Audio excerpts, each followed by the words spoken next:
In the days of Solomon, the wisest king to ever live, a timeless call echoes, wisdom cries aloud in the streets. Proverbs begins not with laws, but with a father's urgent plea, "My son, listen." Wisdom is portrayed not as a dry concept, but as a woman calling out from the gates of the city, inviting the young and the knave to walk the ancient path of understanding. The fear of the Lord is the beginning of knowledge. Not terror, but reverence. Not distance, but Solomon warns, fools despise wisdom and discipline. But to those who will hear, wisdom offers protection, direction, and honor. Chapters 1 through 9 form the foundation of Proverbs. They're not just instructions, they are heartfelt appeals. A father warns of temptation, of seductive paths that lead to destruction. And then we meet Lady Wisdom. She stands in contrast to folly. She prepares a feast and invites the humble to dine. "Blessed is the one who listens to me," she says. "For whoever finds me finds life." These are not mere words of old. They are the very voice of God, inviting us today. The heart of Proverbs shifts from parental counsel to collected wisdom short, piercing truths designed to shape daily life. The wise store up knowledge, but the mouth of a fool invites ruin. These Proverbs teach us how to walk with integrity, speak with care, and live with purpose. Each line is a mirror, showing us the difference between the righteous and the wicked, the diligent and the lazy, the prudent and the reckless. A gentle answer turns away wrath. Pride goes before destruction. Plans fail for lack of counsel. These aren't just sayings, they're divine blueprints. Wisdom isn't just about knowing, it's about doing. It's seen in how we treat our neighbors, manage our work, and guard our words. Godly wisdom transforms ordinary decisions into holy ground. Proverbs 10:24 is a journey one choice at a time toward a life that reflects the heart of God. In the final chapters, Proverbs takes on a more reflective tone. These are the sayings of the wise gathered in later days, yet just as powerful. It is the glory of God to conceal a matter, but the glory of kings is to search it out. The wisdom continues with a deeper sense of justice, humility, and leadership. Warnings against pride, dishonesty, and overindulgence fill these pages. Self-control, patience, and faithfulness are lifted high, and then we meet a man of humble confession. "Surely I am more stupid than any man," he says, yet his words carry divine insight. He prays, "Give me neither poverty nor riches, but only my daily bread," a heart fully dependent on God. Finally, we meet the noble woman, the Proverbs 31 woman. Strong, industrious, kind, revered. Charm is deceptive, and beauty is fleeting. But a woman who fears the Lord is to be praised. The life of wisdom is not merely learned, it is lived. The book of Proverbs is more than a list of clever sayings. It's a divine guide to living wisely in every area of life. Wisdom speaks into our work. Lazy hands make for poverty, but diligent hands bring wealth. It's not just about money, it's about purpose, responsibility, and stewardship. Wisdom speaks into our relationships. A friend loves at all times. Better is open rebuke than hidden love. These truths teach us to speak honestly, forgive quickly, and love deeply. Wisdom speaks into our words. Death and life are in the power of the tongue. Every word we speak has weight. Are we building up or tearing down? Wisdom speaks into our emotions. Patience is better than power. A calm spirit better than a warrior.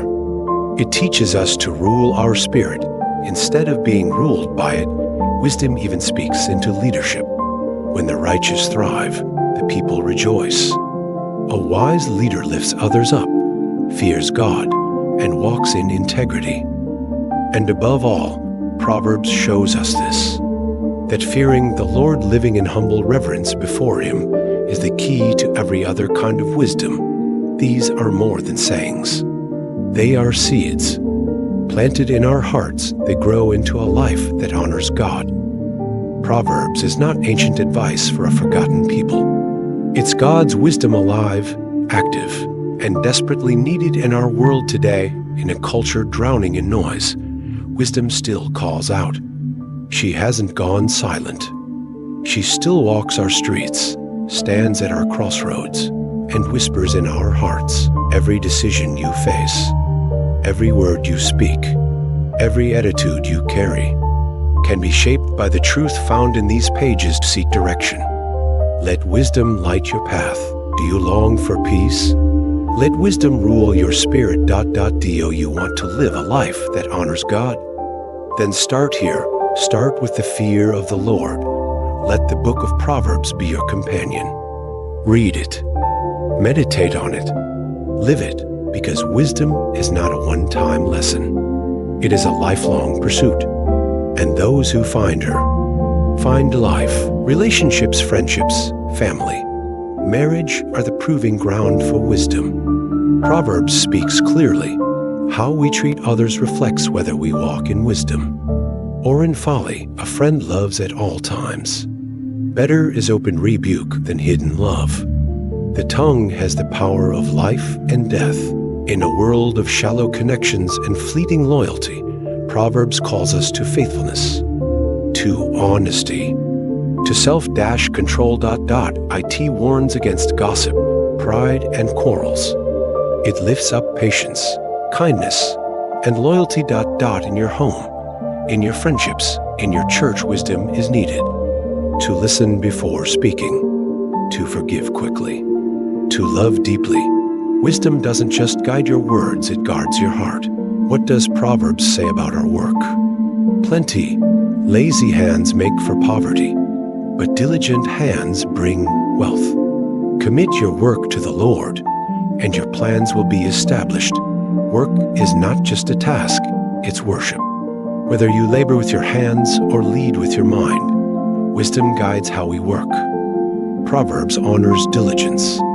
It praises planning, integrity, and generosity, but it warns against laziness, deceit, shortcuts. The wise worker doesn't just strive for success, they work with excellence for God's glory. Let your work ethic reflect your fear of the Lord. Let your hands build something eternal. If you want to measure your wisdom, start with your words. Proverbs speaks more about the tongue than almost any other topic. Gracious words are a honeycomb sweet to the soul and healing to the bones.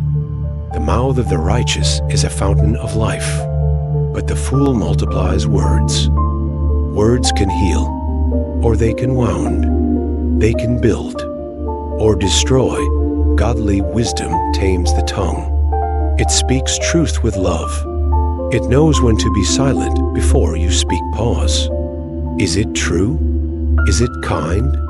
Is it wise? Let your words carry grace, not gossip. Let them reveal Christ, not chaos. Proverbs doesn't just speak to behavior, it speaks to the heart. Above all else, guard your heart, for everything you do flows from it. The heart is the wellspring of life, and wisdom teaches us to protect it diligently. What you watch, what you listen to, what you believe, all of it shapes your inner world. Pride, bitterness, greed, lust. These are heart diseases, and wisdom is the cure. The wise guard their affections. They take every thought captive. They fill their hearts with truth, and when they stumble, they repent quickly, because wisdom doesn't demand perfection. It leads us back to the fear of the Lord. And that is the beginning of life.